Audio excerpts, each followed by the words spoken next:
তুই একটা ডাইনি তোর গলা ফাটা মাসের কোনো মেয়ের গলা এরকম হোক কোনো পুরুষ তোরা বিয়ে করবে না কোনো পুরুষের তোকে বিয়ে করা উচিত দিনের মধ্যে 5 বার তালাক দিয়ে আবার 5 বার ঘরে না আবার তালাক দিয়ে বের করে দেওয়া উচিত।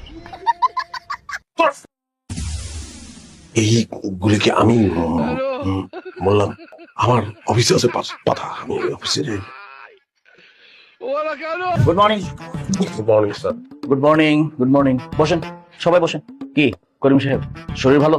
জি স্যার আমার শরীর ভালো স্যার। কিন্তু আপনার পারফরমেন্স তো ভালো না। গত সপ্তাহে যে রিপোর্ট দিয়েছেন রিপোর্ট তো ভুল, মনে হয় এআই দিয়ে করিয়েছেন। জি স্যার এআই দিয়ে করিয়েছি কারণ আমি শুনেছি যে এআই কোনো ভুল হয় না। তাহলে আপনাকে কেন স্যালারি দিব? আমি তো এআই দিয়ে সব রিপোর্ট করাইতে পারি। আপনার চাকরি নেই, আপনি চলে যান। Sir please please sir sir please কি হয়েছে?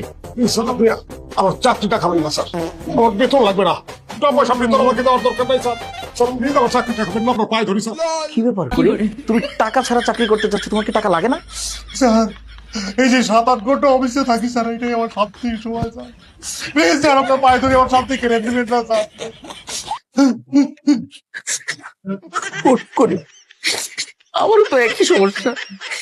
এই যে আমি ওভারটাইম করি, শুক্রবার শনিবার অফিস করি, অন্য কোনো কারণ না, শুধু একটু শান্তির জন্য। বাসায় শান্তি পাই না, বাসাটা না সাফোকেশন লাগে। মনি জি শিখো শিখো, আমাদেরকে দেখে শিখো। জি স্যার, শিখতেছি স্যার। কি শিখলেন? ওই যে বিয়ের পরে অন্যকে বিয়ে না করার পরামর্শ দেওয়া। ঠিক আছে করি, তোমার চাকরি থাকবে, যাও কাজ করো, রিপোর্ট গুলো ভালো করে করো, যাও। একটু স্যার আসলে